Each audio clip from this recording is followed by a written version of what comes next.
When you hear the phrase, the big three, what's the first image you think of?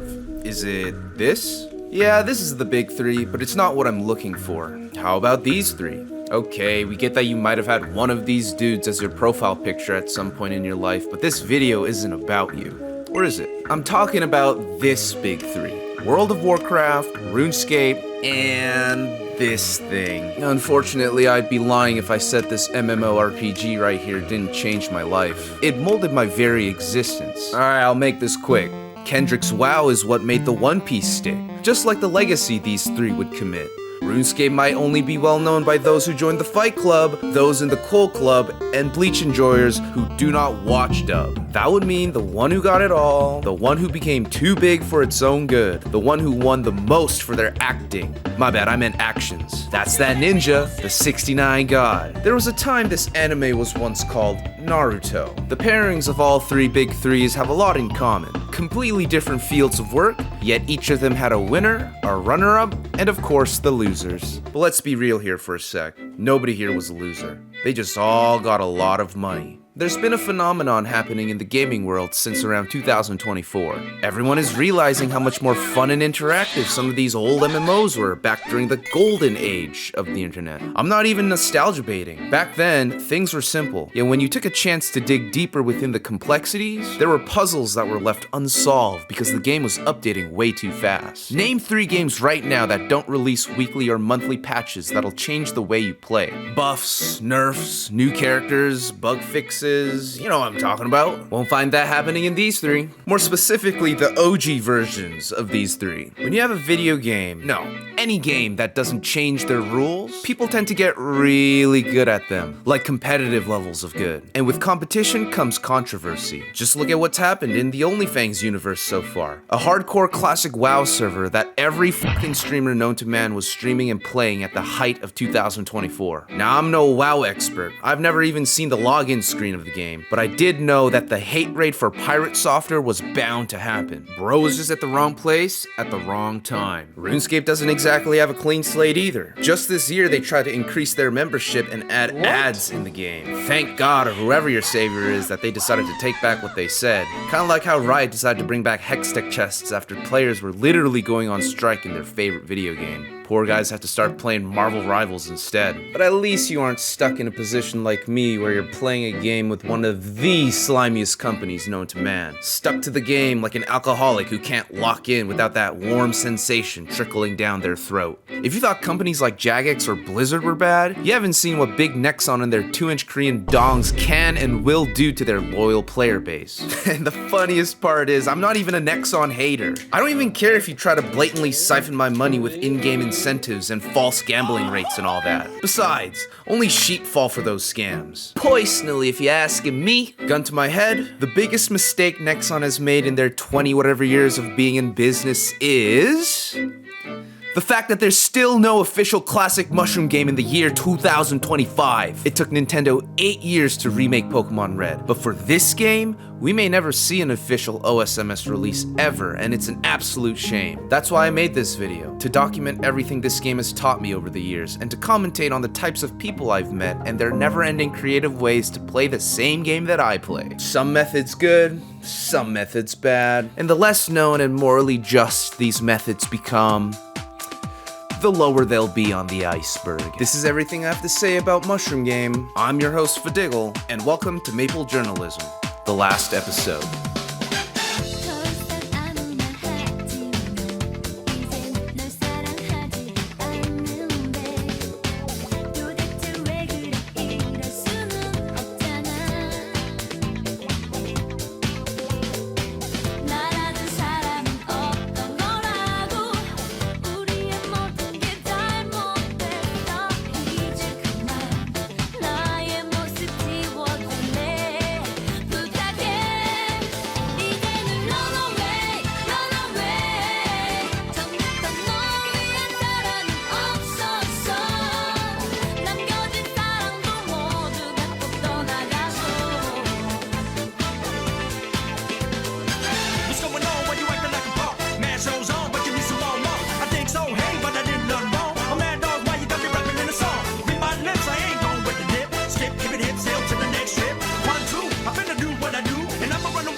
Let's start this off here. Even if you've never tried Mushroom Game, maybe you've heard this term before from one of your friends who's played. The Dexless Sin. What does that even mean? It means a character who is an assassin that has 25 base dex, because that is the requirement to become a thief. Okay, so look, you level up, you get 5 points to put into 6 places. As a Dexless Sin, you always stat it up into luck. Pretty simple, right? Okay, well if I can't put any points into my dex, how am I supposed to equip my best in slot claw?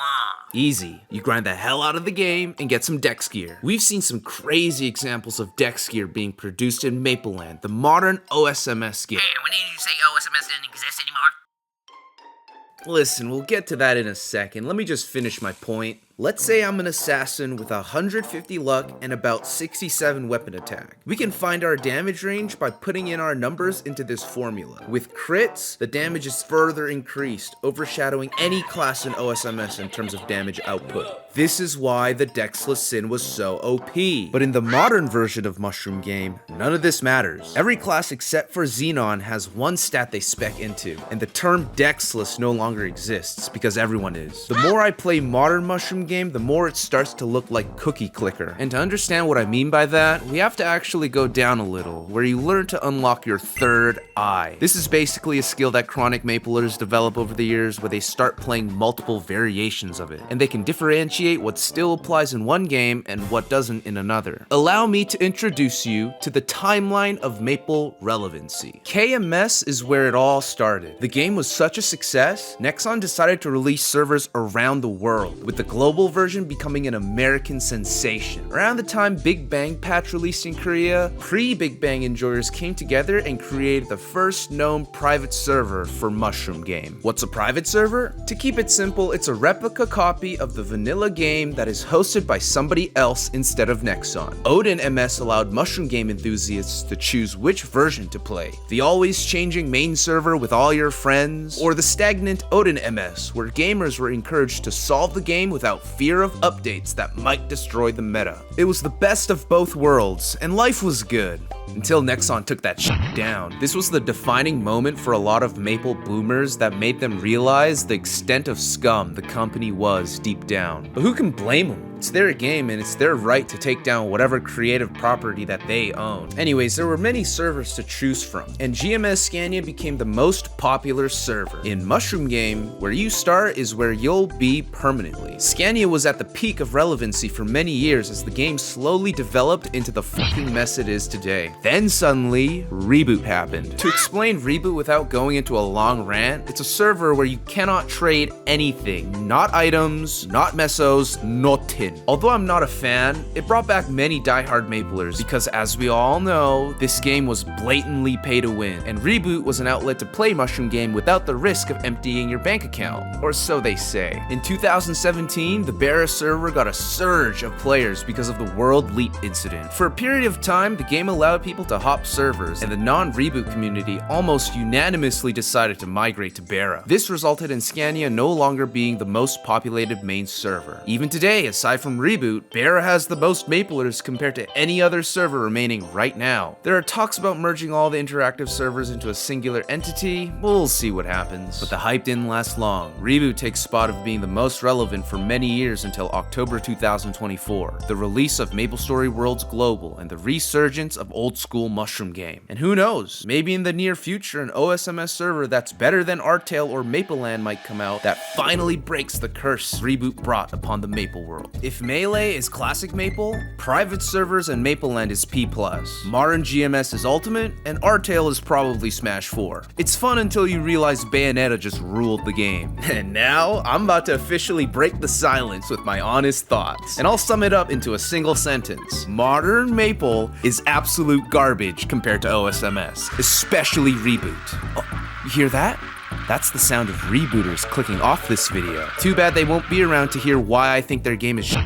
This is a perfect time to come up for some air and to stop by to the very center with gambling. Ah yes, if there's anything I learned about myself post-COVID, it's that humans love gambling. It feels like we were put on this planet to gamble, quite honestly. It gives you a surge of energy that's stronger than any drug or food that you can find. That's how I know Drake is actually black. Just like us Koreans, we as a nationality are enamored by gambling, about 3 times as much as the status quo. I need the max win.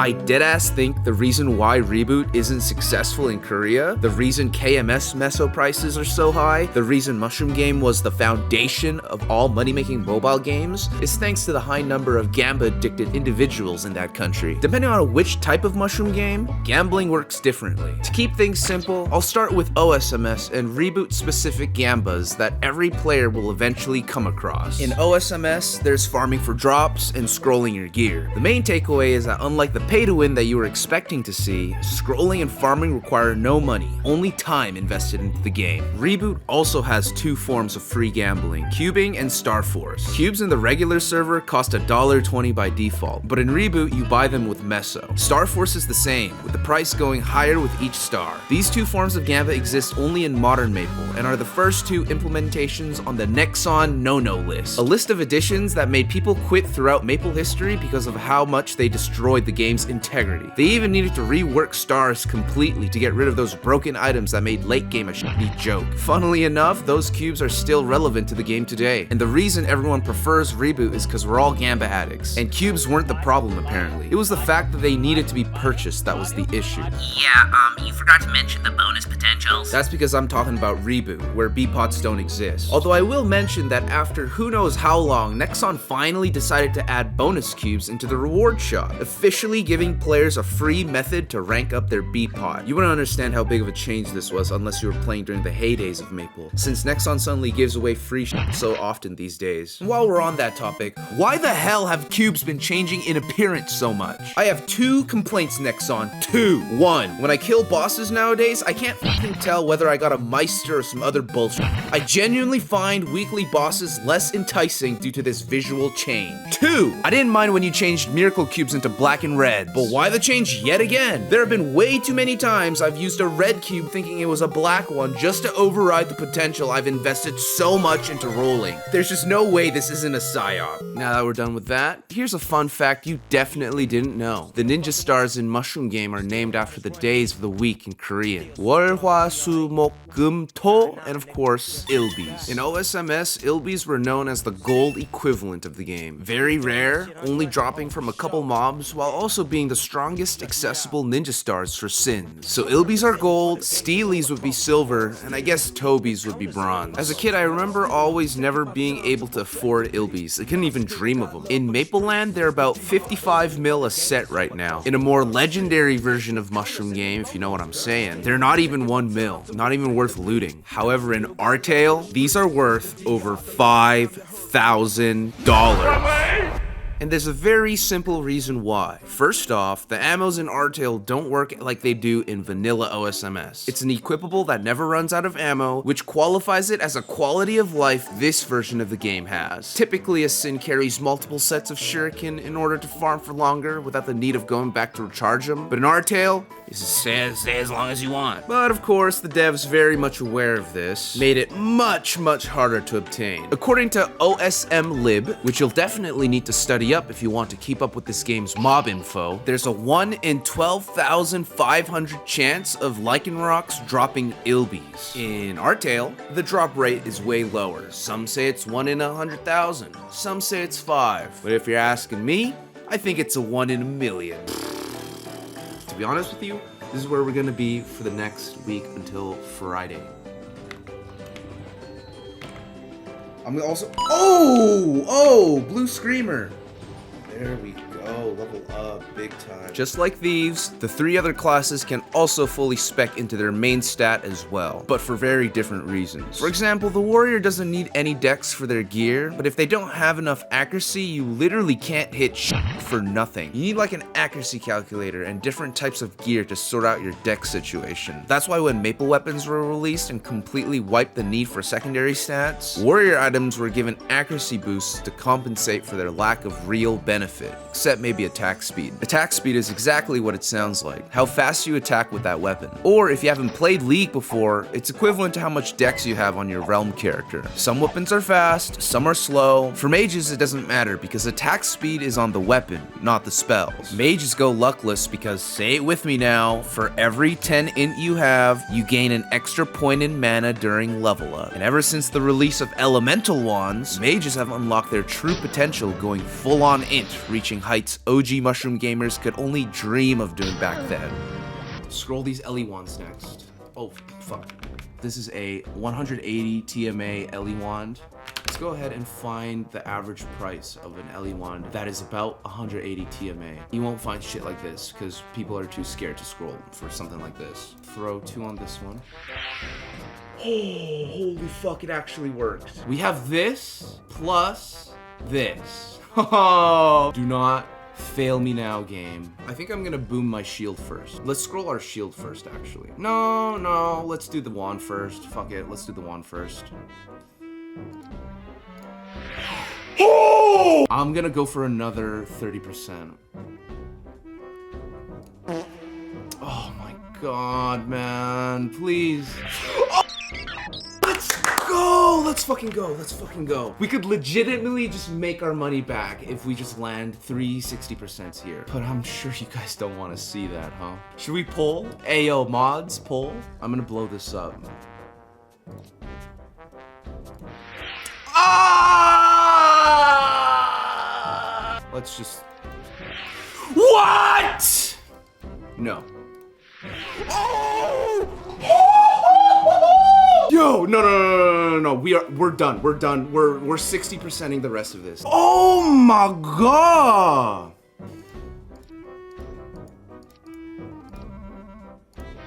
Let's fucking go, dude. Fuck 30. Here we go. And it's yellow. Let's go. I knew I was a genius. Now that that's over, we can finally start the iceberg video from the very beginning with scroll service, aka 대리작 in Korean. Speaking of scrolls, it's time for another quick Korean lesson. There are 2 phrases you might come across if you watch Mapleland videos like me, 떡작 and 지작. It is very important to know what these 2 things mean. 작 is translated into scroll, but 떡 translates to rice cake. Any item that is scrolled with 100% are called rice cake stacks. Not necessarily bad, but we're not talking goat status by any means. 지작, however, comes from the word 지존, which means something like the legendary king. All those Maplelanders with ZL in their name refers to this. Items that have better stats than that of an equip scrolled perfectly with 60s is considered a 지작. Kinda like dummy scrolling, scroll service is a pseudo-intellectual method of getting as many passes in a row via RNG manipulation. I don't know, maybe every player's RNG stat is constantly shifting, and sending over the item for somebody else to do may result in a pass when it clearly shouldn't have worked. Again? No, let's not do it again. Let's just do it on this other one.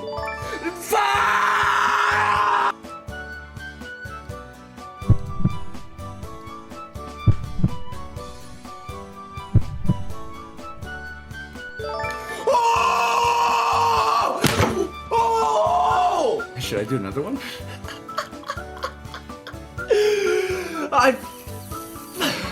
No, let's not test destiny tonight. Yo, Brian, did you see that? Did anyone else see that?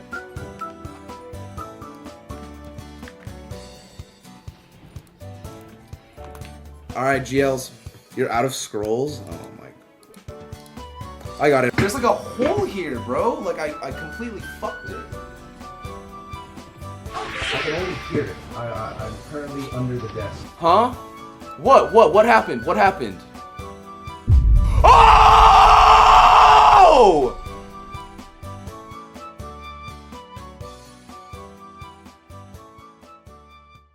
One of the purest forms of good in Mushroom Game is your altruistic actions you decide to take. Nowadays, helping others out would be like taking noobs on your weekly boss runs, or giving them advice in this complicated game with complicated rules. Back then, it was all about giving your shit away. One thing you'll come to realize if you haven't already is that Mushroom Game is littered with greed. MapleStory is known for having assholes now, but MapleStory was also known for having assholes back then. This is why finding a genuinely kind player is refreshing to come across. Here we go, another Joe Hot take. I think donating to Noobs on Maple is way more satisfying than tossing a few bucks towards the willingly homeless dudes you see on the streets. At least Noobs will go ape when you give them free items. Just remember this, if there's something that's more valuable than time, it's money. Not to mention in OSMS, where farming for equips is a big part of the game, you'll find yourself with items that don't match your class most of the time. So instead of selling it, why not just give it to somebody in need?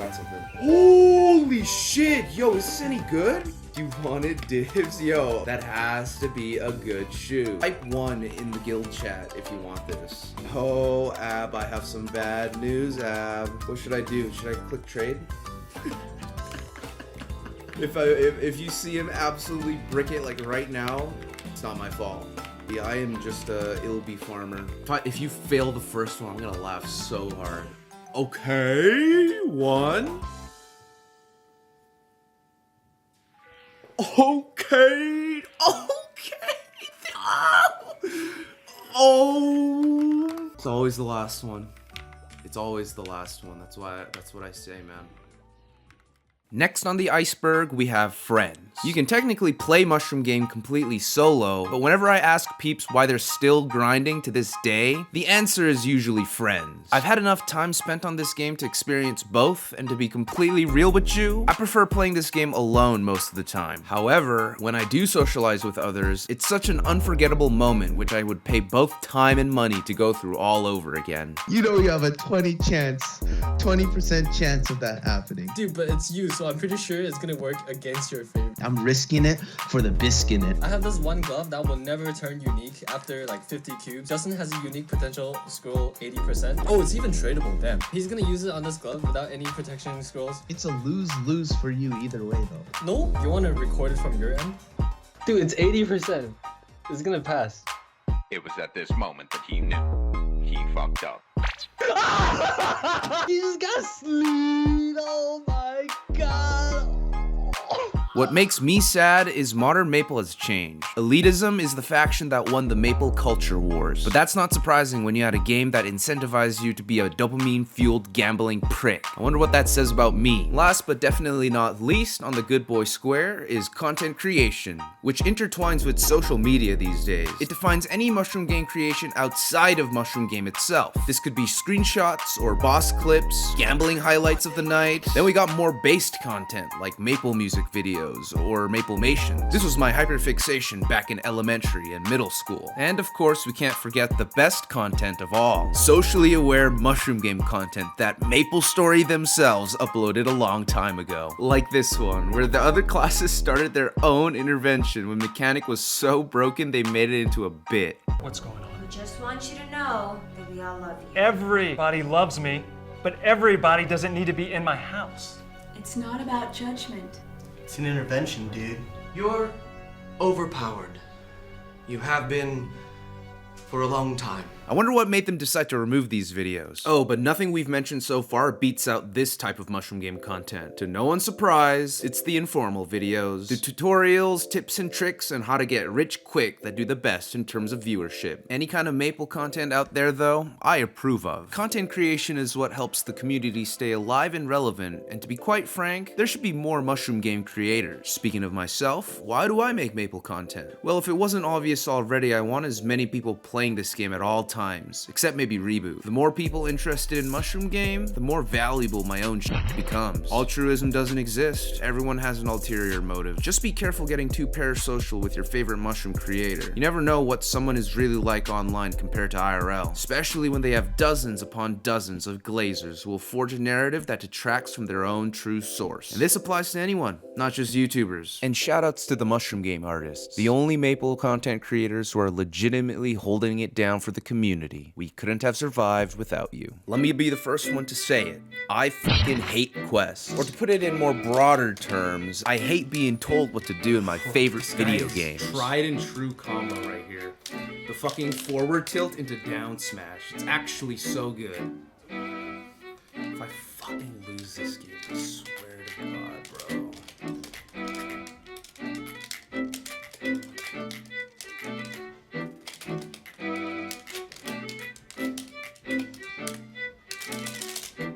Like seriously, what's the point of watching cutscene after cutscene after cutscene of these stupid characters I did not know existed, nor do I care about in the slightest? We're only doing it for progress, to get ever so slightly stronger. But I will admit, nothing activates the firing of good feeling neurons more than seeing that closed book icon for completing a quest, especially when the rewards given far exceed the time invested on it. Some examples of these in OSMS are boss quests, glove attack quests, and the Icarus cape. And of course, Mushroom Game wouldn't be complete without doing that one quest which clearly isn't worth your time, but you already invested so much that you won't take no for an answer. Ah yes, sunk cost at its finest. Yo, what's up guys? Welcome back to the stream. What we're gonna be doing today is I want to get a set of leaf earrings. I got this weighted earrings yesterday. You know, why not just turn it into a leaf earring? So I'm gonna be following the quest here. I think it's actually a pretty lengthy quest. I need to kill a bunch of axe stumps. Yeah, this is gonna take a while. I've only got an hour here before I need to head out for something. So hopefully we can get this set of leaf earrings.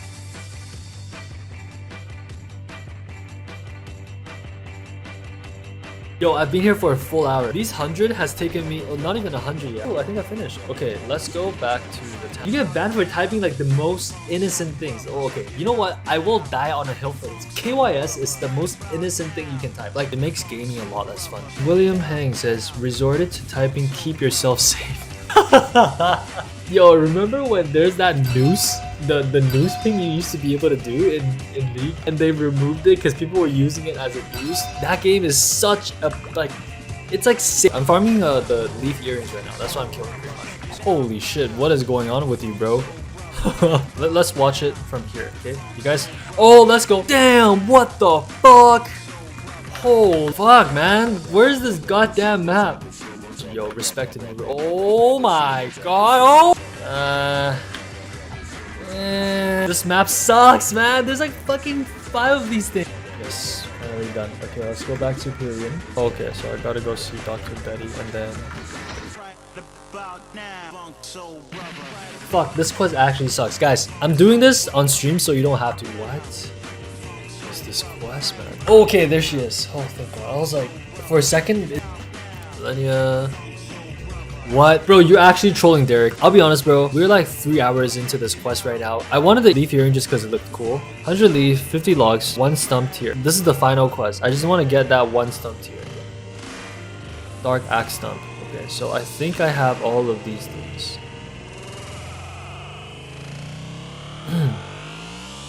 Wait, what? Oh, you're right! Man, this channel looks full as fuck, man.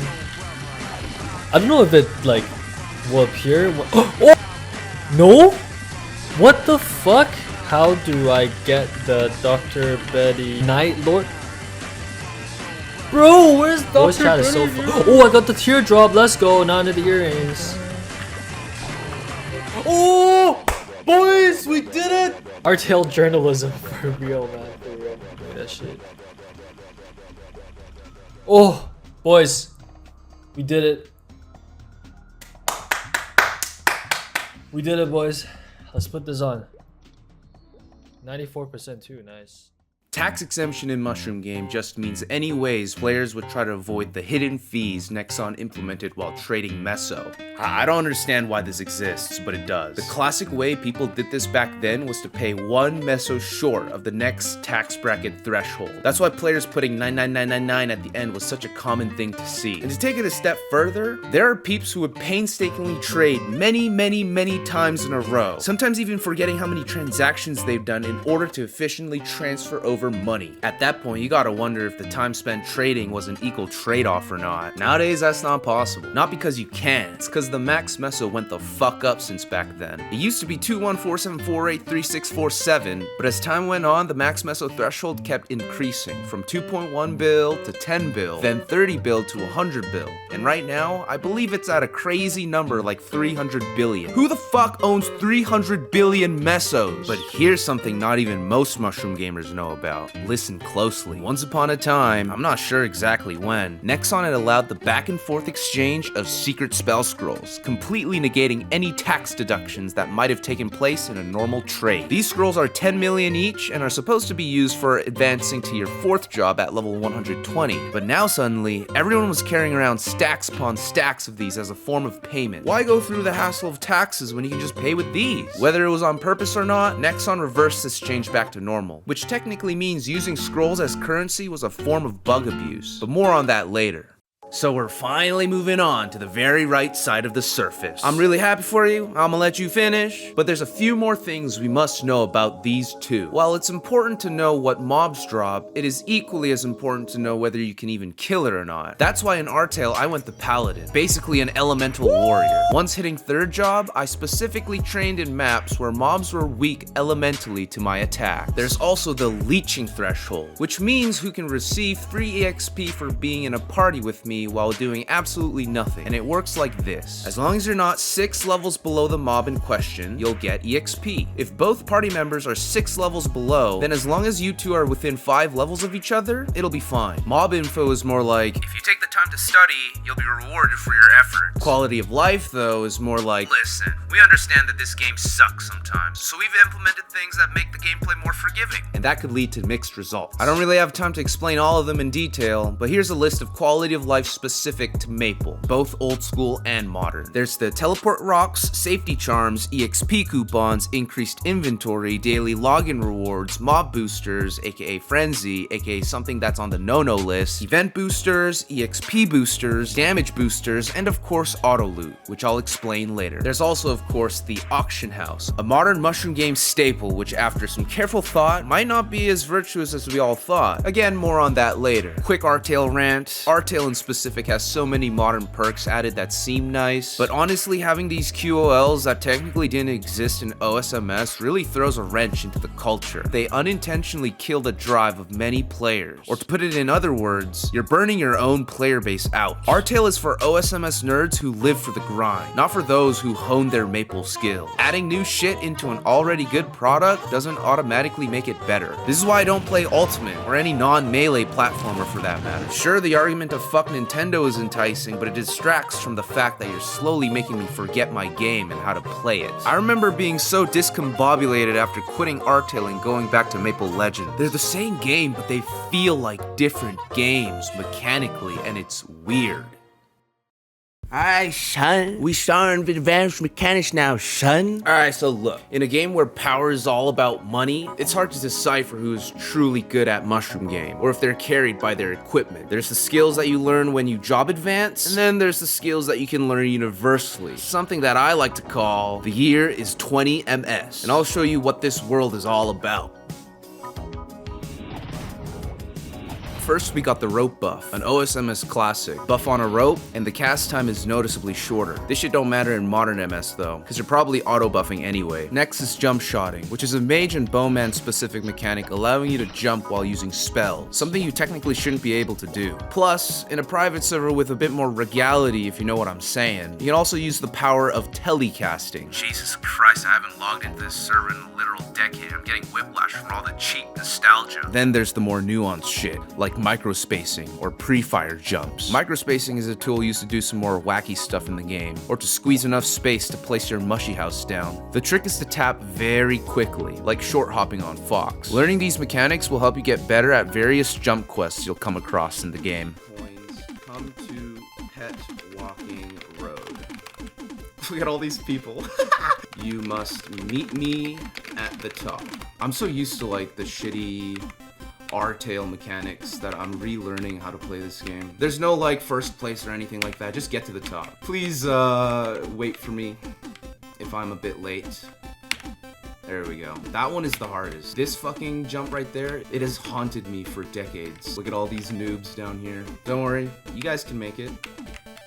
Oh, fuck, I fell. Although I'm OSMS biased, just a quick shout out to the blasters, an anomaly in modern mushroom game that incentivizes quick fingers compared to the brain-dead skills of every other class available. And last but not least, we have the rope dash, which I've mentioned briefly before in a previous video. To be 100% honest, although I'll never go back to R-Tail ever again, the one thing I'll miss the most is this. There's just something about making your way to the next platform, like Ryu from Ninja Gaiden, that makes the ilby farming slog of a game just a little bit more bearable. Also, I'm a Maple addict, but the question still lingers. Why go through all the trouble? No one's asking you to telecast jumpcast everywhere. The game is perfectly fine while being blissfully unaware of the inner game of movement. So why? Two simple words. Drop game.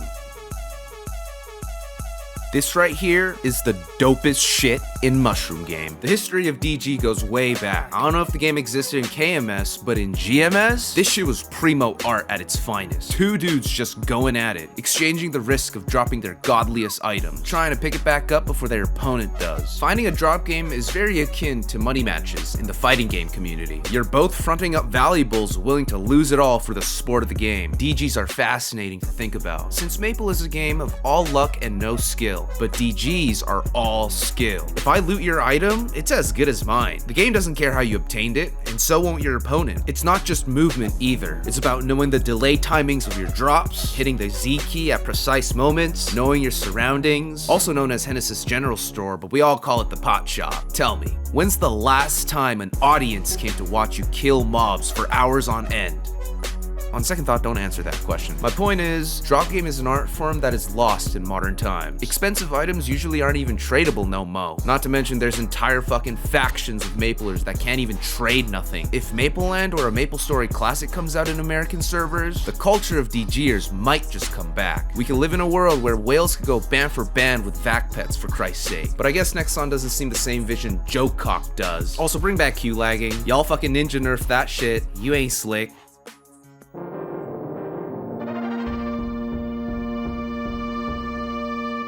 Okay, so there's layers to this auto loot business. Starting off with the pickup spammer, which is essentially just a third-party program that spams Z and 0 as fast as computerly possible. I'll admit, there was a point in my young life where I used this, and this shit really upped my DG game. Felt like I was cheating, like I was using a box or some Goomwave shit. And of course, there's the vacuum hack. This is when you drop an item in Henny Pot Shop thinking no one's watching you, and then it gets sucked to the top left of the screen because you were caught slacking. Never gonna make that mistake again. Don't be doing this, by the way, fellas. There's a reason why this term is all the way down here. Anyways, the reason why we stopped by is because I wanted to talk about the day Nexon decided to make this hack a fucking gambling scheme for players to try their luck, aka throw their money away yet again for a free-to-play video game. And I hate to admit how many times I participated in this scheme myself. There's three steps to this Vac Pet Gamba. First, you buy a Wonderberry gadget from the cash shop for $4. There's a 10% chance of pulling a Wonder Black, something you'll need for the next step of the Vac Pet process. If you get anything else, consider yourself scammed by Nexon.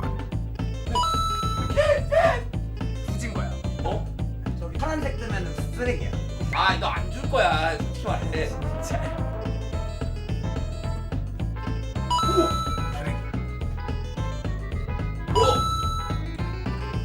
씨발 떴다. 뭔데?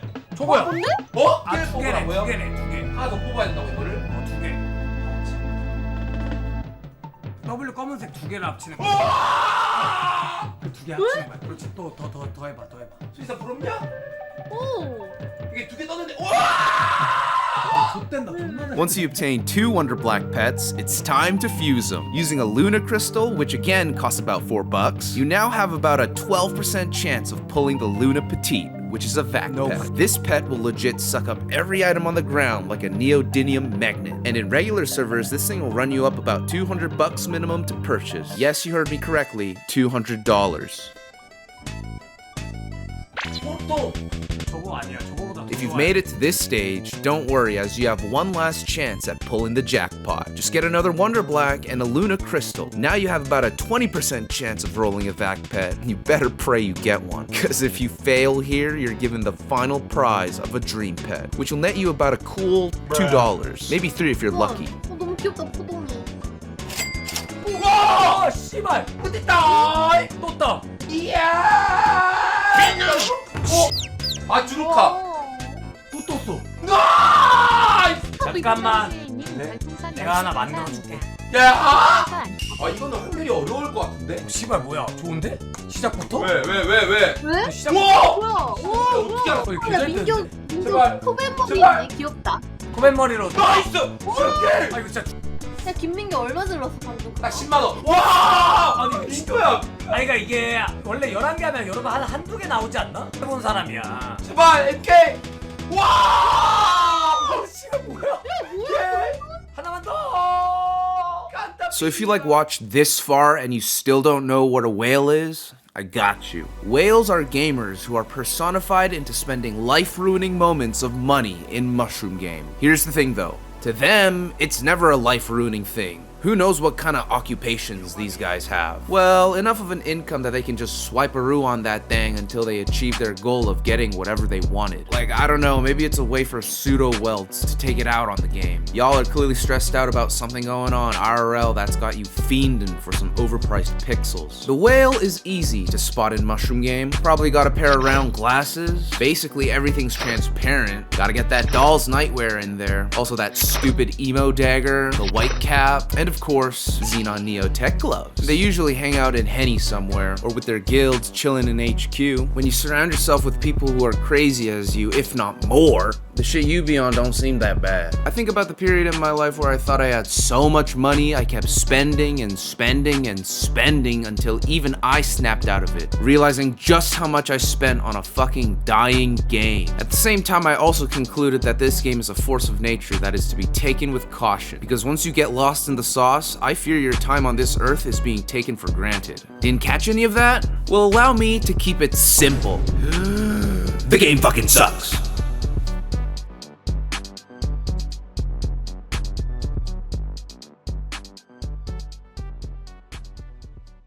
Ugh, back up here again? Seriously, how long is this fucking video gonna take? So boom, bossing. I've mentioned it before, but maplestory doesn't have permadeath. In fact, the only downside about dying in this game is maybe just the fact that you no longer have a low-ass chance of looting some boss items, also known as pitched gear in modern times. See, I only learned about this mechanic known as permadeath when I first played Realm of the Mad God. When you're limit testing fate every time you enter a dungeon, then finally, it feels like every skill, every heal is significant. This is why bro got pressed by an entire community of hardcore WoW players, because death actually mattered. In fact, in maplestory, it's just kill, hope to survive, but more importantly, hope to luck out on some items. Gotta remember that in the past, Maple was just a game. Maple nowadays is more competitive, but please realize in order for a game to survive, the competitiveness has to exist for it to thrive. Just look at League of Legends and Smash Brothers as proof for longevity through competition.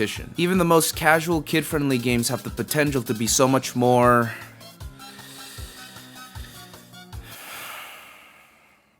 You know what, bro? I'm done. Hey, what do you mean you're done, man? Hey, where you going? For Diggle? Anyone? Hey, man, what you doing all the way over here, man? Go away! It's not worth the time invested anymore. We are just finishing with the surface, and look how much shit is left! It's cooked.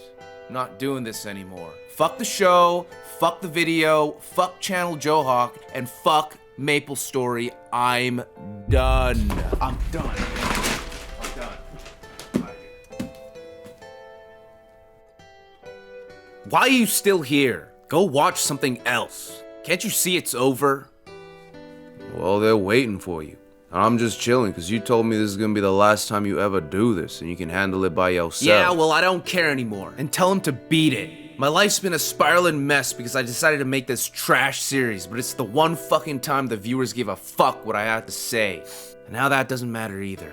This game is not worth your time. It's owned by a greedy company with even greedier players, and they'll never change. They're adding 5 more fucking stars into the game, dude. I haven't even seen what 20 star looks like. Quit this game. And while you're at it, quit watching. None of this shit matters anymore. Damn. I'm sorry you feel that way, bro. I only made this channel because I thought it would be fun. You ain't gotta push yourself so hard anymore, broski. I'm not pushing myself hard. I just care so much about shit that no one does. And I didn't even know this about myself until last year. And here I am now, mulling over shit that doesn't even matter. Do you really want to know what comes next? Fine, but I'm not sugarcoating it anymore from now on.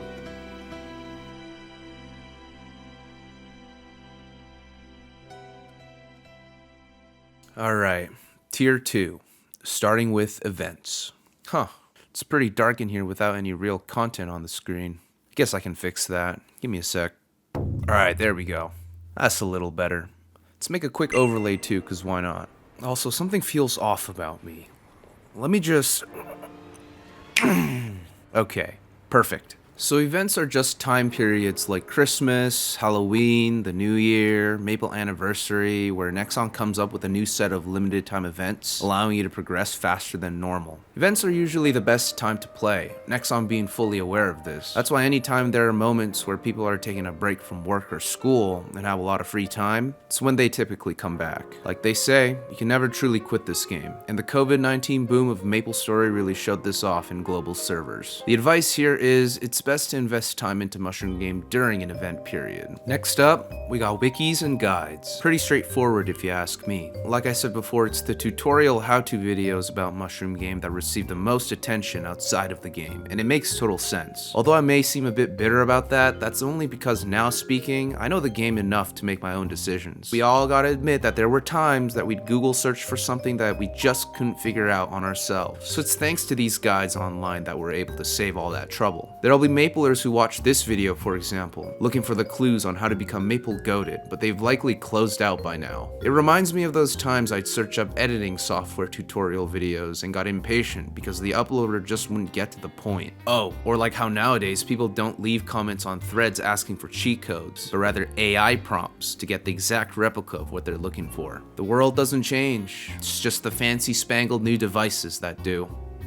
This next one though, the Metaslave tier whore, it really gets on my nerves. But first, here's my tier list of OSMS characters pre-3rd job and post-4th job with pirates. Modern GMS classes don't matter. Spend a lot of money and you can be stronger than anybody else. Metaslaves are players who will only play characters that are quote-unquote the best and have no personality. You'll usually see them fighting over a popular map and starting chaos wars, and they could have just moved one portal to the left and spent their time more wisely. People who make the best guides tend to become bastions for players with a lack of personality to follow in their lead. Whether it's how they look or the items they use, they'll copy every single thing to the T about these pro players. It's very cult-like even. For this section, I want to talk in more detail about the Pirate Party quest in R-Tale, the meta for that game from levels 55 to 100. Quite literally, everyone was coerced to spending their time trying to PPQ over literally anything else. You know what happens when something like that gets so overpopulated and broken? People start fighting for training spots, exchanging foul words with each other for what?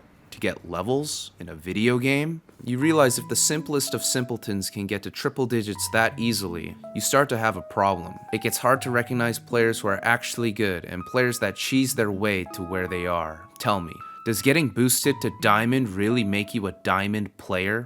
I get it though. Winning is fun. Thriving is fun, especially when you put in a fraction of the effort. But when push comes to shove and you see zero recognition for the achievements you've made in-game, just remember that's perfectly deserved treatment. Respect goes to those who earn it, those who can do it like nobody else. Giving away items to noobs feels amazing because items are supposed to be hard to get. If everyone has awesome loot, then those goated equips mean nothing. Call me analogy Aaron, but these types of players remind me of shitty little redditors who will criticize amateur drawings without posting a single piece of artwork in their entire post history. What? Scared of some comments? Let's see how good you really are. Remember, there's nothing wrong with being normal. Everyone starts off as beginners, so it's no wonder that people are always looking out for advice. Just keep in mind that when you've played long enough, it's not illegal to make your own decisions once in a while. The definition of optimal gameplay might differ depending on who you ask. Maybe it's the multi-client Genesis spammer who makes over 40 mil an hour. Maybe it's cycling through your weekly boss mules and praying for sick drops. But these are all things you can only do after you've really gotten to know and play the game. The optimal day in GMS Reboot looks something like this. Do your arcane dailies, then your sacred symbols. Make sure you do any event check-ins if they're available. Ursus, Maple Tour, Monster Park Extreme, and of course your boss runs. And if you can't kill the boss process yourself, ask someone stronger to take you with them. They do all this for gains in a video game where trading doesn't exist. Let me repeat that. Trading, not even mesos, do not exist. I didn't realize so many Maplers were fans of games like Clash of Clans. Yeah, but at least I'm not spending money on cubes. Son, I'm a Barra player and I can't remember the last time I spent $1 on cubes. Even back then when they were obscurely rare to obtain without money. You would rather sacrifice real time in order to play in a setting where everyone is playing by the same rules. And that's sad. It truly is a nerd island. Modern Maple doesn't deserve the attention it gets from the nostalgia the old game created. It's a sad, money and time-sapping environment that takes advantage of the soulless and the ones who have nothing to lose except for the game itself. Talk about a toxic relationship. We're on a roll, so let's hop over to the next square with leveling up. A wise Korean mushroom gamer once said, "Leveling is the best spec up in the game." Maple was designed to take a long time to level, with most casual players never even seeing the likes of level 50. That's why players such as Fangblade and Tiger were of legendary status. Even after the level cap was raised to 250, then 275, and now 300, these players are still known around the world. There's this ongoing issue I've noticed where people who used to play Mushroom Game back then coming back to the game are unaware of how different the modern version of their childhood is. There's events like burning that level you up thrice at a time, and it's now mandatory to create multiple characters to keep up with the strongest. Some of these players got used to that though, and might even prefer their new game over the old one. But who cares? You quite literally do not have a choice here. Any version of old school MapleStory that currently exists right now is technically not even an official version of OSMS. Not even close. This includes the Korean-only Mapleland too. Private servers have the risk of closing down permanently, and MapleStory Worlds as an entity itself is so bug-heavy it honestly feels like Nexon is trying to kill their old game for good. Kinda like how Nintendo absolutely despises the Melee community, one of the most passionate group of players. But leveling up is a core foundation of the game, which is why they increased the cap. They're also very aware that their average player base do not have time to train for hours on end, hence why they added a new form of progression called logging in. Logging in is the defined meta of modern MapleStory. If you haven't gotten fucked by Nexon yet, you sure will in the future when they add more convenience little by little. Ever heard of dailies or check-ins? It's when you open the game and receive free shit for doing the bare minimum. With a click of a button, you're rewarded for just logging in, like a fucking rat experiment where they're given drugs for pulling a lever. And usually if there are tasks the game asks you to do, they maybe take like half an hour at most. Here's a perfect example of what I mean by this. My main in Barra is like level 268. Like I just got to this level. My friend who started playing last year is now about to hit level 280 without spending a single second on grinding. Just by doing the bare minimum every single day, she was able to pass me in both levels and damage. Something that I've invested literal years doing.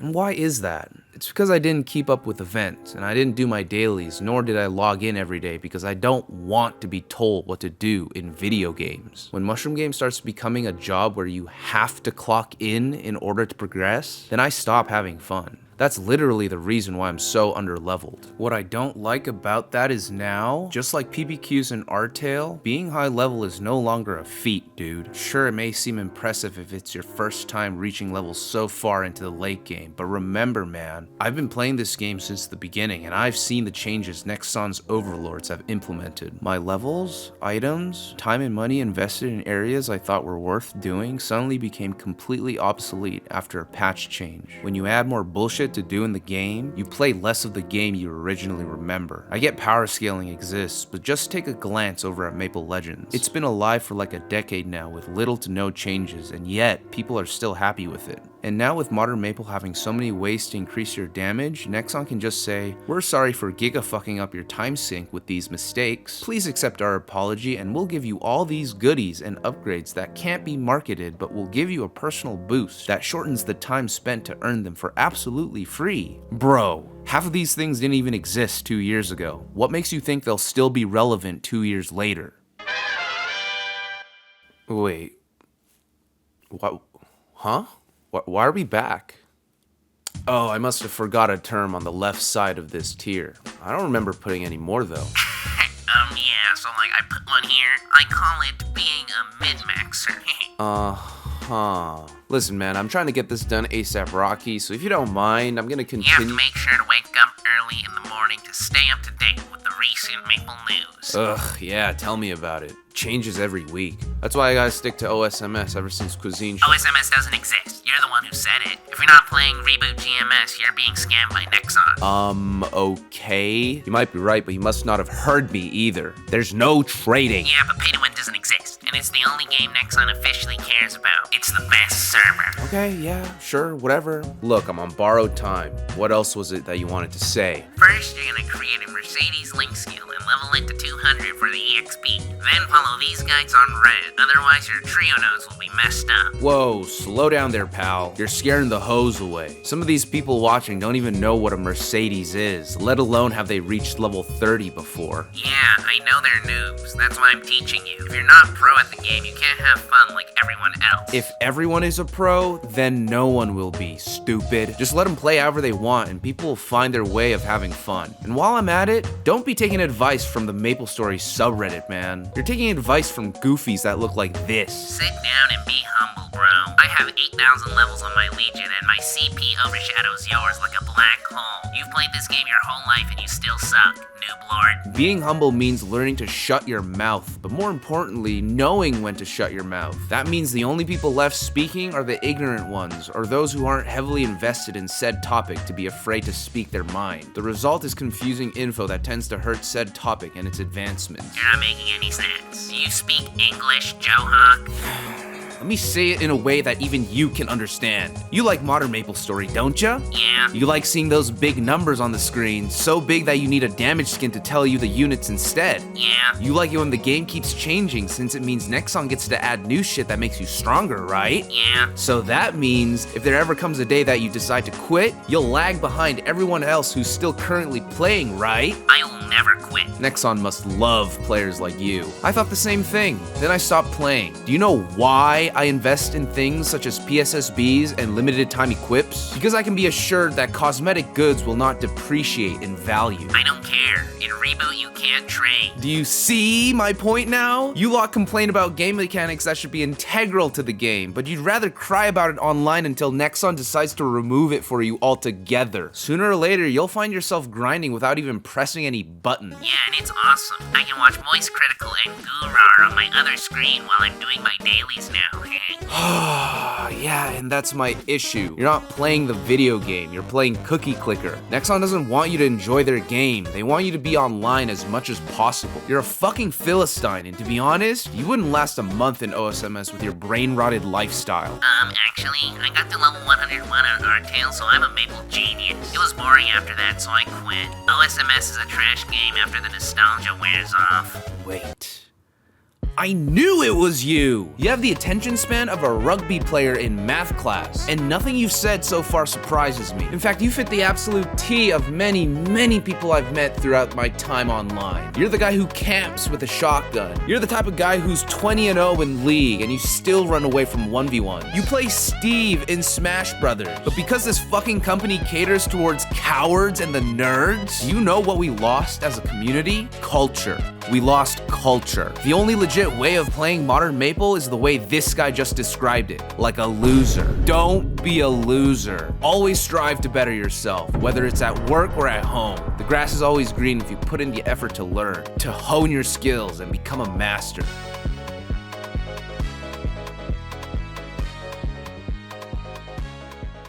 You might be wondering why these terms are blurred out, so I'll do you a little favor and show you up front. If the left square is following other people's advice for gains, then the middle square is following your own heart for happiness. I call it playing the game, and we can start here. As much as people online might say to you, oh, don't play MapleStory. You only get to have fun if you're rich and spending countless dimes and dollars. And nowadays you can say that's the case even more, but I'll let you in on a little secret these rats don't want you to know. Come closer. Mushroom Game is virtual capitalism. Now, what do I mean by that? It means there's more than just one way of becoming rich, and new money can easily be obtained as long as you think outside the box. Free-to-players are menaces, especially in MapleStory. These guys manipulate the game in ways even Nexon can't comprehend, and the power they use comes in a form that everyone, no matter how rich or poor, all have.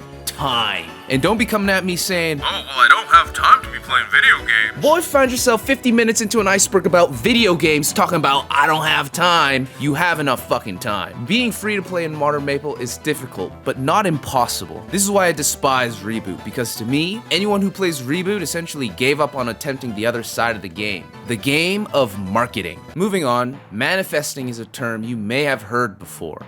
Basically, in Mushroom Game, it's the action of doing something in-game until you finally achieve what you initially aimed for. In psychology, we call this the self-fulfilling prophecy. It makes us feel like gods, beings that are above mere mortals. This usually just means gunning for that triple line stat or reaching 22 stars on your items, but that's boring. Too samey. Manifestation really shines when you're aiming for something even statisticians will glance over at you funny. Look no further than my fruitless efforts last year trying to farm some Ilbies in R.I.P. Now, I can't show you whether or not I got one to drop. You'll have to find out for yourself. But I can show you my good friend Eugene, who managed to shock the world by obtaining something even better than Ilbies. Take a look. Tomorrow when I wake up, I might have a completely different opinion.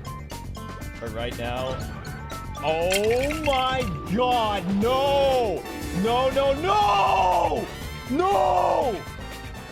No! You know, the phrase, it takes one to know one, really changed for me over the years. When I first heard it from a TV show that I clearly don't remember, I had no idea what it meant. Takes one? How am I gonna understand what somebody is like by stealing their shit? Clearly, it was an age gap issue, and by the time I was in my preteens, I saw that phrase differently. It was more like, ha! Feels bad when you finally know how I felt this entire time, huh?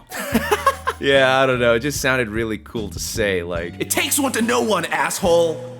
Anyways, only just recently I've come to the conclusion that this whole time I was wrong. Wrong about what it takes one to know one. What it really means, now be sure to listen because I'm only saying it once. I know exactly the feelings you're feeling right now because I am just like you. But more importantly, I realized how much I hated that I was just like you. And I intend to change. Random question. Don't ask, just nod your head if you agree. Do you ever watch a famous YouTuber or actor, and over the years of watching you suddenly fucking hate their guts for no good reason? If you said yes, I want to ask you two simple questions. 1. Does the person enjoy similar media or video games that you do? And 2. Do you see a bit of yourself in that said person?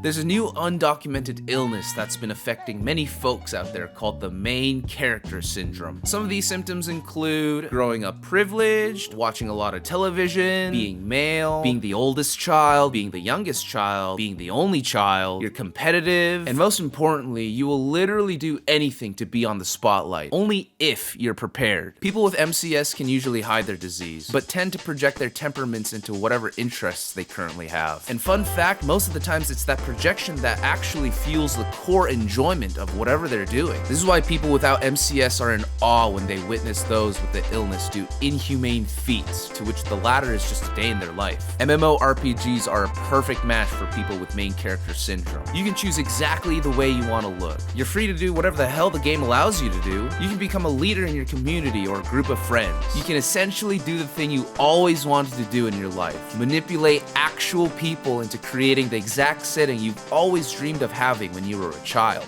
That's what we're aiming for, innit? There will always be gamers fighting for that top spot. To some it's just a numbers game. To some it's a degenerate game off to see whoever can play the most hours. But for most mushroom gamers, we're just a bunch of henny hoes.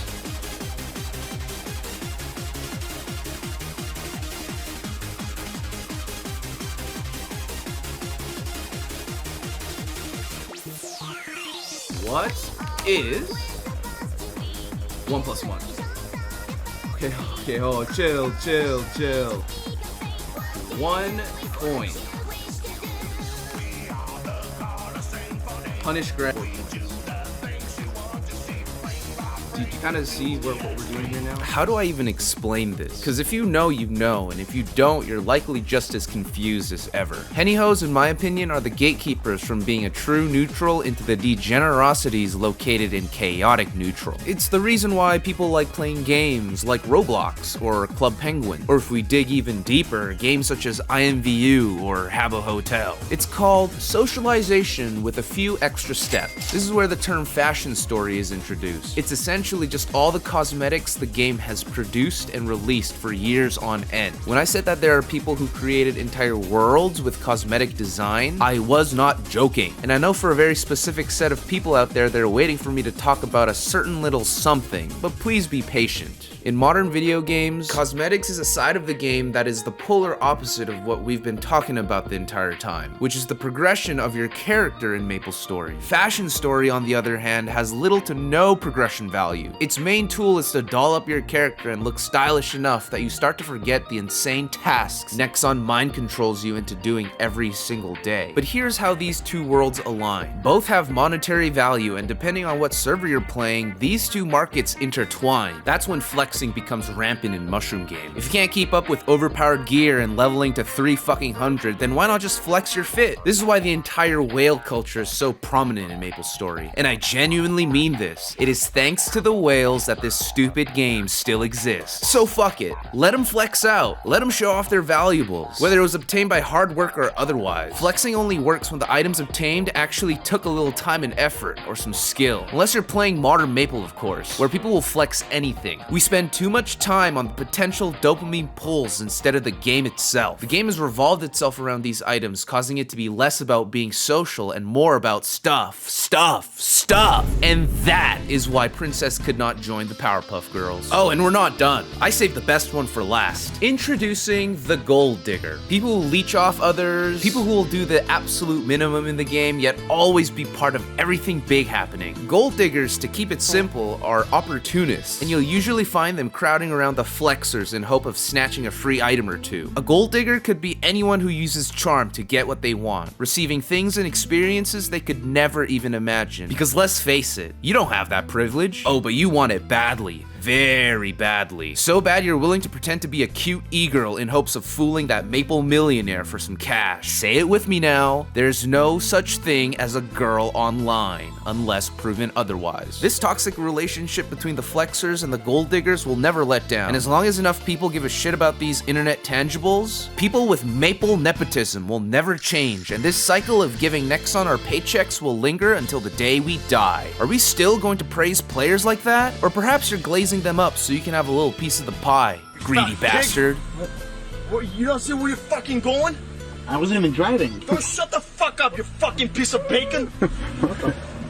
Why'd I get picked up? Well, we fucking did it. We made it to the bottom of the iceberg. Officially this time. And yes, I know there are a couple points left over, but it is within these terms that opens up the foundation of everything down below. This is where mushroom gamers make money. Not mesos, mind you, but like actual money. I call this square maple nepotism because in order for you to take advantage of these unruly methods or play, you kinda already have to have been playing this game for many, many years. But don't you worry, just because you aren't a veteran doesn't mean you can't learn today, and you gonna learn today. And I hope you're ready. The reason this video, this entire channel came into fruition is because of the things I'll be diving into shortly. And it might change the course of this MMORPG forever. Unless of course Nexon decides to completely rework how all this shit works. This is why you gotta stick to OSMS, man. It really is an accidental masterpiece that mushroom heads still play and prefer to this day. But enough talk.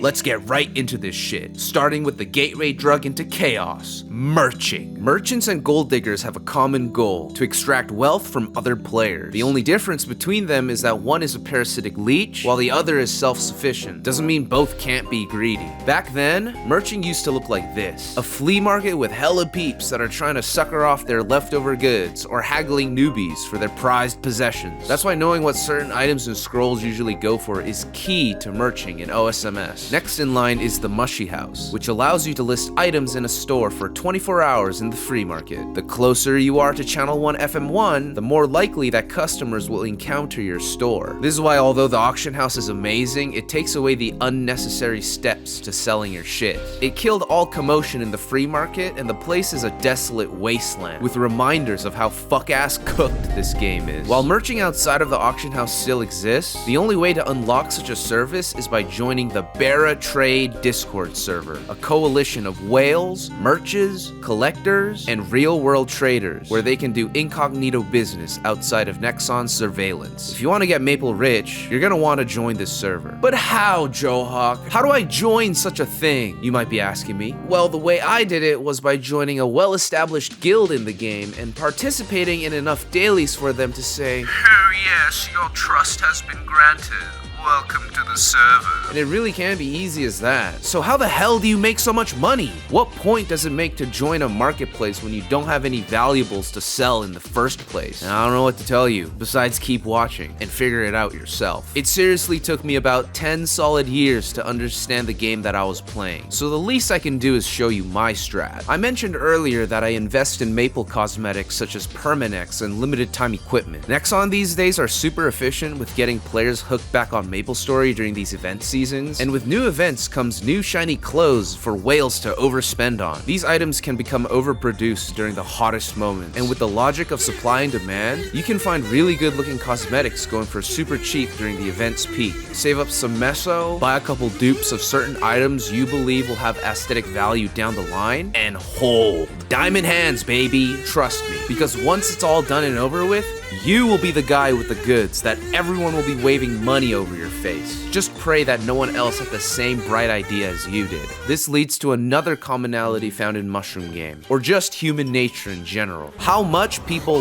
love new things, whether that's new events, new characters or classes, new items, and even new servers. Everyone wants to feel like they're in the lead, feel like they possess things others don't, and most importantly, they don't want to feel left out in the hot topic of the week. Do you know how prominent this feeling is in 2025? Why do you think I keep getting comments about how much y'all hate HP washing? You don't think I know? This is why R-Tail's meso prices dropped as fast as it rose, why Reboot is so popular, and why r/Maple server regulars are itching at the neck trying to look for the newest rug pull server that's ran by the same 15 people. You're either in on the FOMO fun or you're capitalizing on that fact. That's it. There's no perfect example of what I just said than PUBG Pro turned washed up K-pop star himself, who as you can see has clearly changed drastically the last time we saw him. No, I'm not talking about his hair. I'm talking about how he obviously doesn't give a shit about the game anymore. And that's sad to think about because the reason why I personally gave OSMS another shot was thanks to this dude. And even though the future seems grim for Mapleland enthusiasts as the game inevitably gets closer towards the late game, I have full belief and trust that plenty of others will carry on the torch my boy carried throughout 2024, and I wish him the best during his time in military service. Thanks again, dude, for helping this channel explode in a way that I never thought was possible.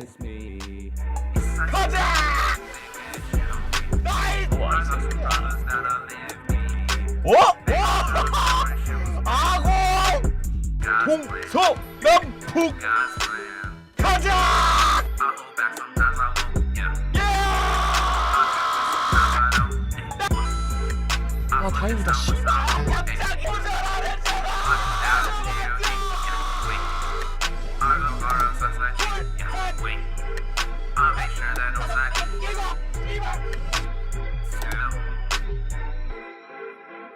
Bad things, there's a lot of bad things that they wish and they wish and they wish and they wish and they wish on me.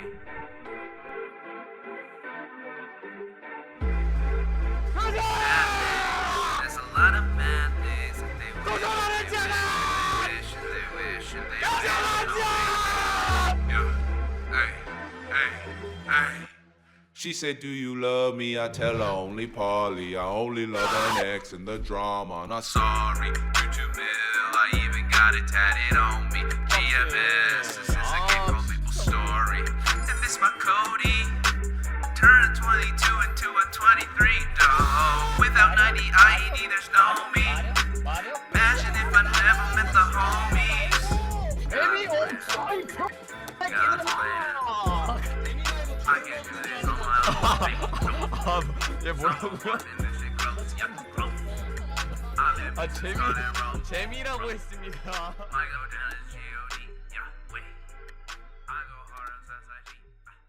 Well, this is it.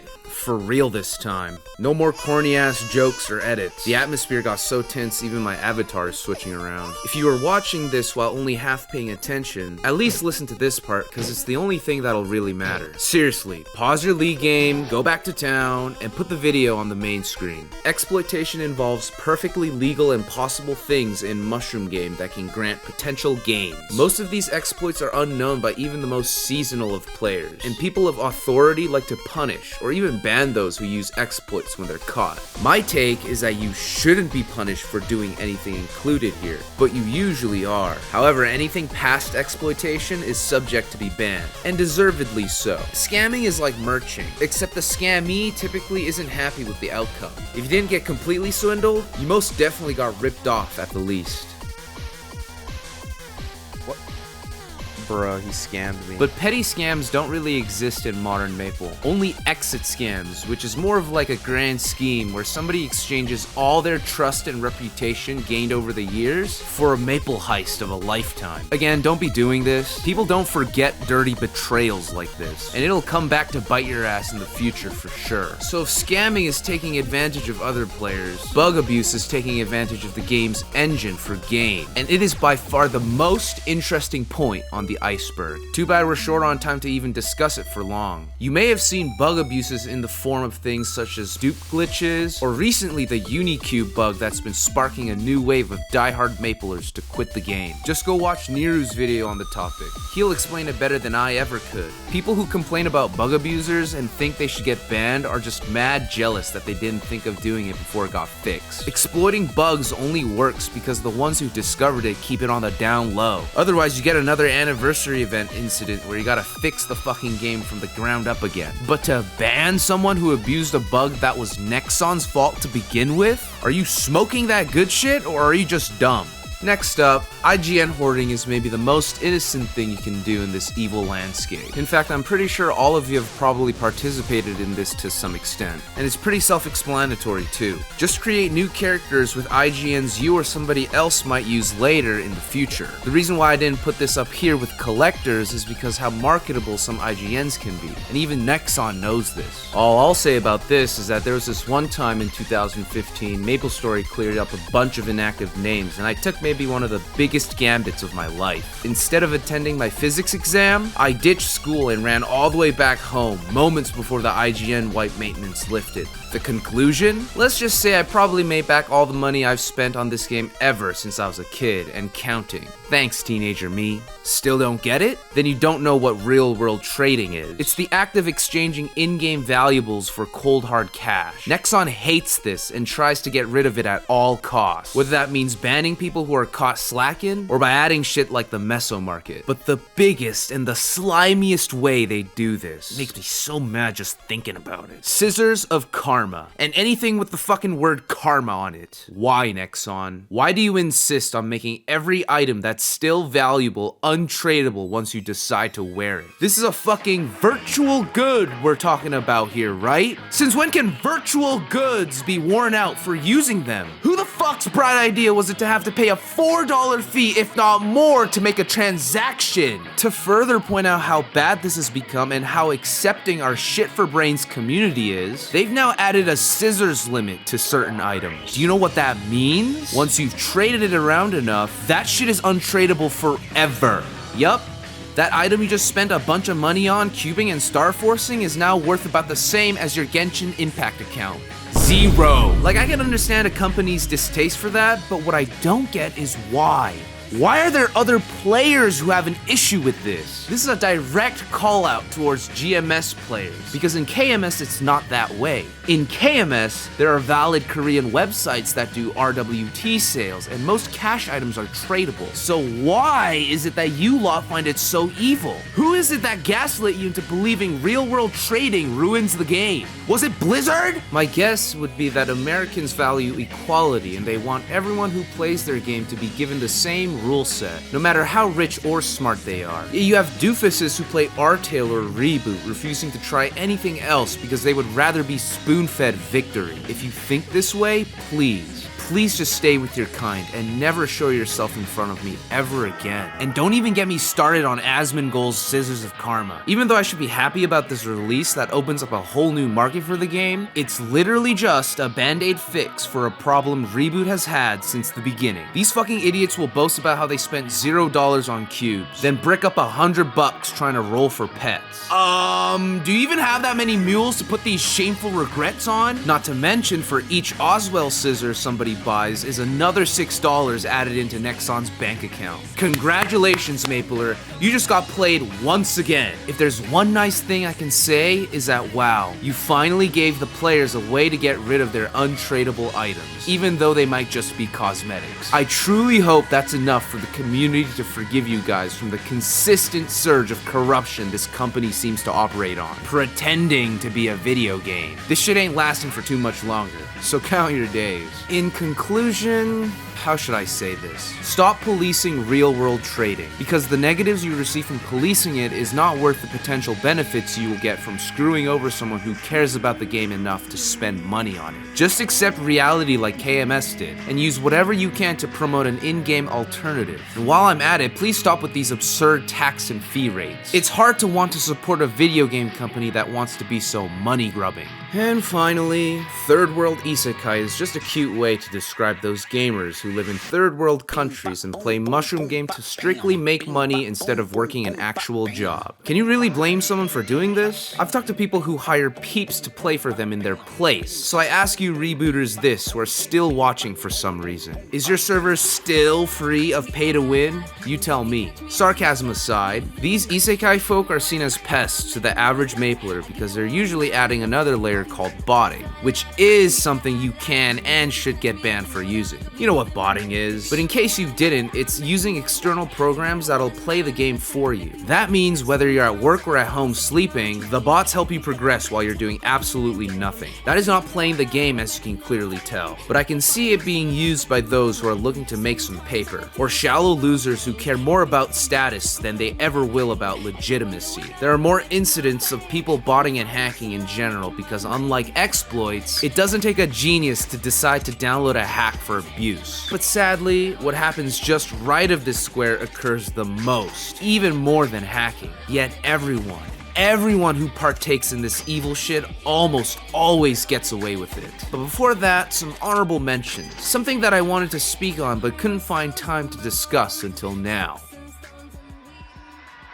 So, this is my boy Cuisine. It was that one faithful day last year where homie got me back into old school Maple, and the days felt like endless amounts of fun, slowly getting our characters stronger in our favorite version of OSMS, Maple Legends. To help me out, young Cuisine let me hop on Impachi the Bishop to help with my progression, and ultimately, the overlords at this private server didn't like that, and it got both of us banned, albeit for a month. Cuisine got the longer end of the stick though, because he was permanently banned after a certain little someone didn't really like what he had to say. That's what I'd call abuse of power, but I'm getting ahead of myself here. Account sharing is the action I just described, and it is illegal for the most part. The only reason we got banned for it is because we run a popular MapleStory channel and enough evidence was piled up for punishment. In servers that are more populated, people always get away with these type of things. Except of course if your name is Tiger. Multi-clienting is when you open 2 or more MapleStories at once and play simultaneously at the same time. Not only is this allowed in most private servers, but it is the defining meta for OSMS farming in the late game. And if you really think about it, anyone can do this as long as they have 2 or more devices that can log into MapleStory. It doesn't really fit into any of these squares, but at the same time it definitely shouldn't be a bannable offense. There were no cheats or foul play involved, and unless you're big time stalking your own player base, you will never know whether they're multi-clienting or sharing accounts. Either both are okay, or none of it should be okay. You should be ashamed of yourself for allowing fragile egos to receive so much power you know they're bound to abuse. TLDR, free my boy Cuisine, gone for enjoying one of the only games left worth playing. It passed! It passed! Yes! Let's go! Yes, I used it on the sword. It passed. +3. +3.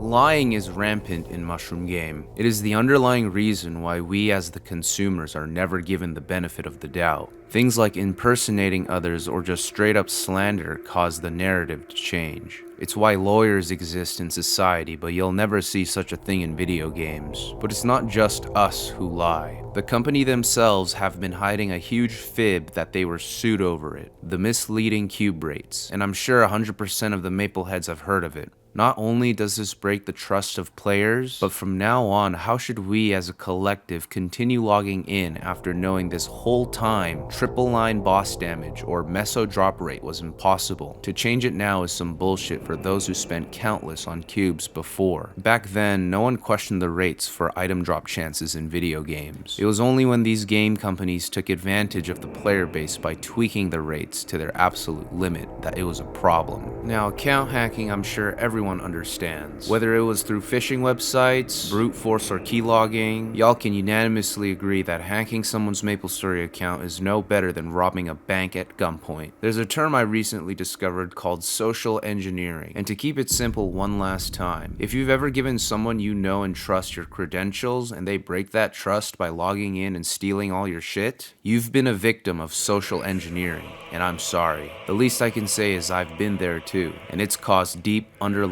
trust issues in my life. But surprisingly, none of that compares to the thing located on the very, very bottom of this iceberg. Abuse of power, and there are levels to it. In fact, I wouldn't be surprised if everyone who's still watching has either been on the giving or receiving end of this. Just one last chart to show you guys. The 5 tiers of abuse, scaling with how destructive these levels of abuse can get. The key similarities throughout all of these types of abuse is that A, they threaten you with scare tactics, B, they take advantage of what people don't have and use it against them, and C, they silence all objections and oppositions. Tier 1 is abusing strangers. This one's the easiest to do mentally because you have no base relationship with random people you meet online. So taking advantage of strangers does not really leave a lasting impact. Things like KSing, petty scamming, and generally being rude would fit here. I do it in ranked solo queue all the time. Still bad though. Tier 2 is abusing friends. This one is slightly more despicable since you're taking advantage of somebody you know, especially when you know them well. But sometimes there's just awkward power dynamics between friends which allows hard-headed and maybe slightly self-centered folks to get out of line. I once had a classmate that I used to play Maple with in high school tell me he'd peel my skin off if I didn't give him back his crystal ilbies. If you find yourself doing this, please snap out of confusion and realize you're hurting your friends. Tier 3 is abusing people. This might be a confusing term, but it basically means taking advantage of people who follow you or orbit your social space because of your influence. It can range from guilds or group chats, or even more broader spaces such as content creation. This kind of abuse is likely to happen and hard to control because most of the time the abuse was formed parasocially, and lots of people are willingly getting hurt because they're out for ulterior motives. Just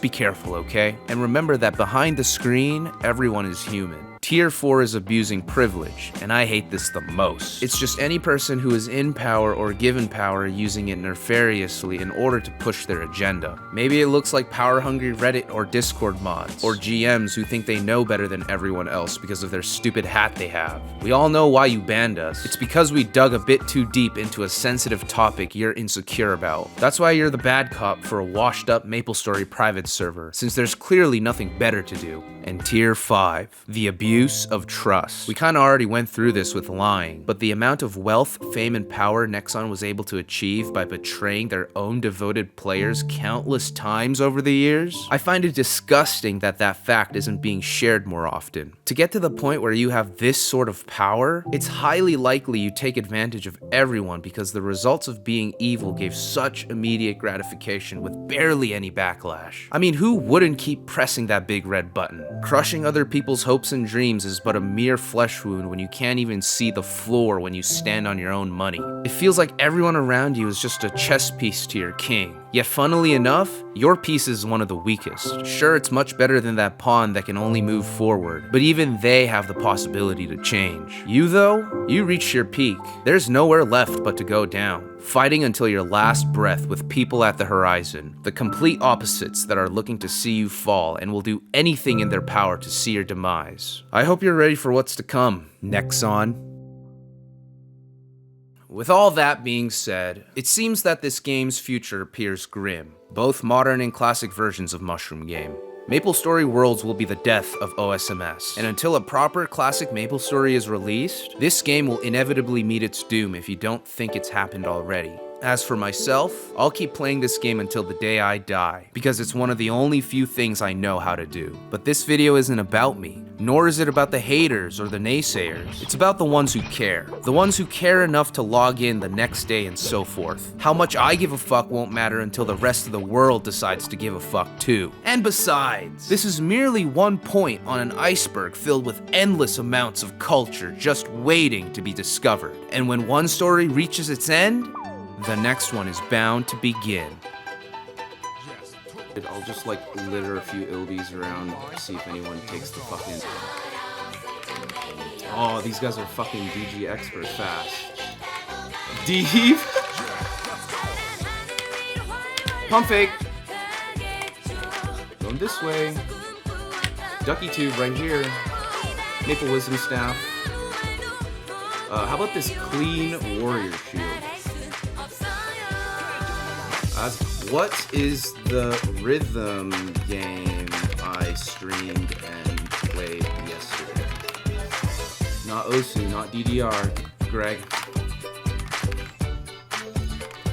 I said 14, right? Follow me. We're going to Elenia. We're going to Elenia, boys. Next upload when?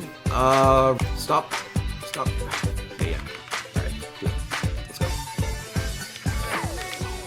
Check out my pro DK skills. Jump shot every single time. Does anyone know where we're going?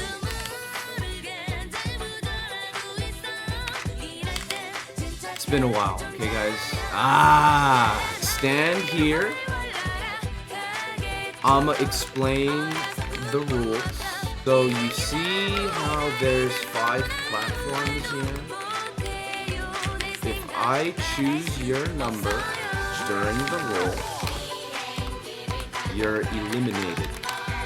Okay, choose your platform. 3, 2, 1. Okay, 4 is out. 3, 2, 1, 1. Goodbye, ones. 3, 2, 1, 4. Off you go, 4. 4, 3, 2, 1, 3. Goodbye, 3s.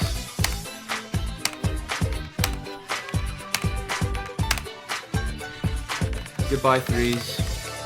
We're gonna switch to floors 1 to 3 now. Don't go 4 to 5. 5, 4, 3, 2, 1, go! Goodbye, 3s. 4, 3, 2, 1. Goodbye, 1. Go to the left! I will not continue until Danny goes to the left.